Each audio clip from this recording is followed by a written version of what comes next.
Yes. Yes, so at this point, I'm being advised also, I'm going to come right back to your bill for a final vote, and I'm going to ask you.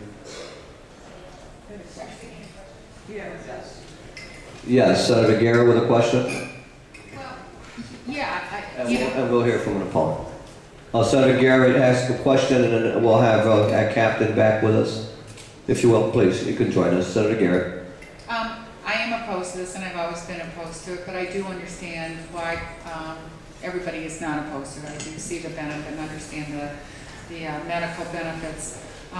One of the reasons why I'm opposed to it is that I don't see how something like this can be successful when there is no partnership really between law enforcement and those people who are using it.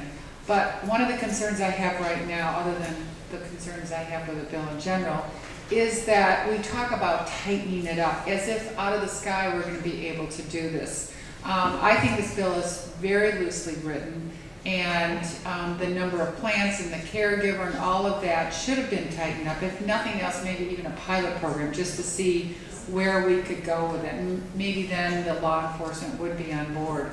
But when you talk about tightening it up, when is this going to happen? If we vote this into law, if we vote it to the governor's desk and he signs it, the provisions of this will take effect immediately. The DPH will be mandated to assure that these provisions are followed. And law enforcement may monitor this at any time. But it's not like they can go to one place, one hospital or one organization or entity and monitor. This is going to be widespread. And I think the notion of having whatever the number of plants are now, 6, 5, I'm not sure. 7 plants is, you know, I hate to use the word liberal. I think it's just a little bit too much.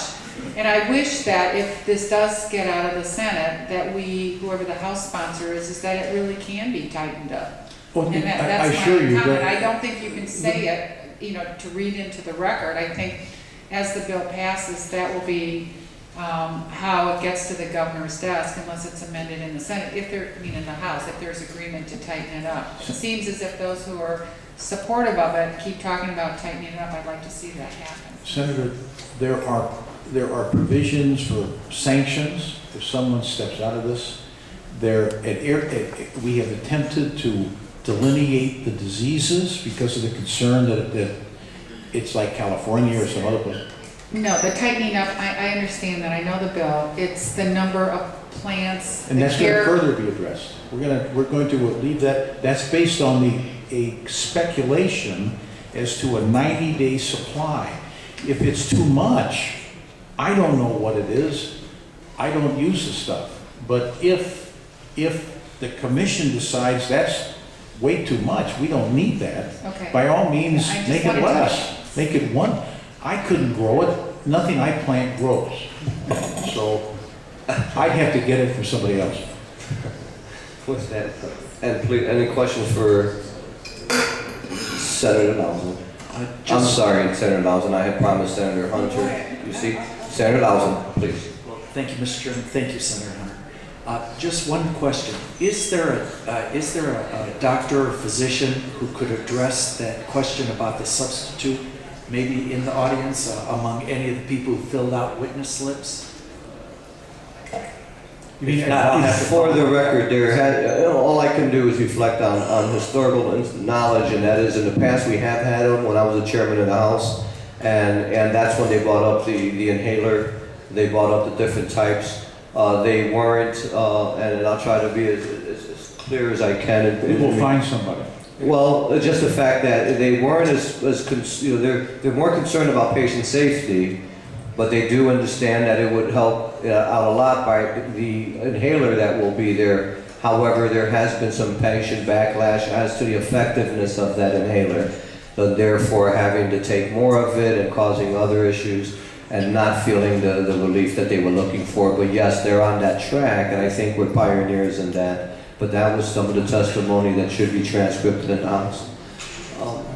I can just tell you that the American Medical Association opposes marijuana as medicine and wants studies to be done to find out where we go from here. So that's their official position. I don't have any opposition from any doctor that I know of, or the Illinois State Medical Society.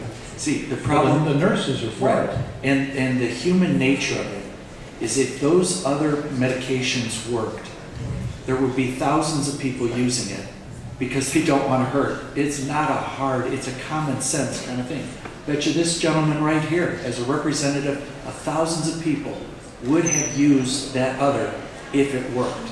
And so, it's... But we will find that position. There's I'm speculating, there's a position at Washington University School of Medicine, a professor of medicine, and I'm going to try to obtain. Right, well, so hey, what I would offer too is that until we can get to society where we get to where we're going to have pharmaceutical inhalers, et cetera, to deny someone a remedy that is in health risk, that is organic, if you will, natural, do we do nothing at all? And some of the downsides of the Cancer Society, for example, or Lung Association, would be about just inhaling smoke, period, which are side collateral concerns. However, if there's no other alternative, then what happens to the patient? What happens to the gentleman?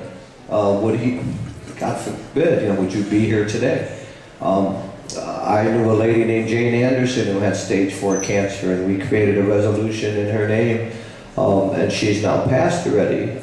And she would have, I know because I did the resolution for her, but she has now moved on to a new life.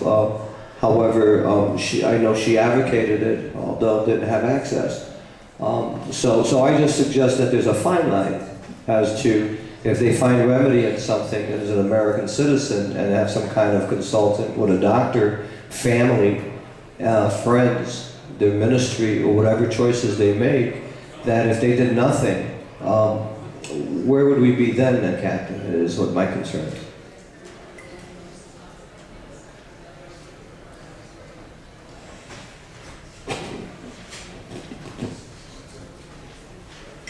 Yep, so with that said and done, the chair has exhausted my concerns, and at this point, I just need you to, if you'll step, I'm sorry, Captain, do you want to add something before I ask to be at ease on this bill so I can move my easier ones out, and then we'll... Just very brief, I just want to mention the things I mentioned earlier weren't the only concerns, but in brevity and my first time being here, I just wanted to know, I mean, there are other things like, they're honoring other states' reciprocity as far as other medical marijuana patients can come from other states. How do we regulate that? The state of Washington has no ID for that. Other states, all you have to do is have a recommendation. I mean, it's almost impossible. So the abuses continue to be there, and that's a problem. And I agree with you as far as the marijuana.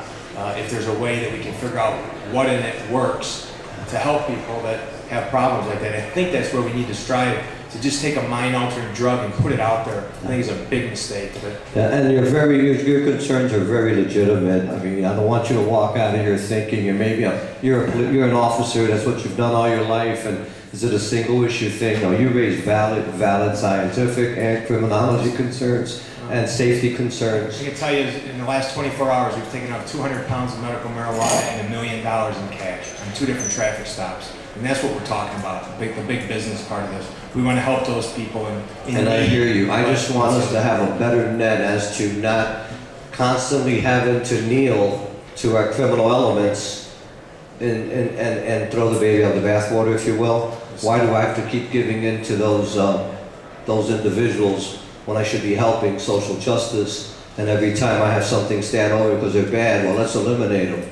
And let's do better at that. And I agree, having been a former parole agent myself, I could relate to some of your work. I used to have to watch those folks, so. I understand, sir. I could talk all day about this. Thank you, but we're going to stand at ease at this point on that, Senator Hayne. I do appreciate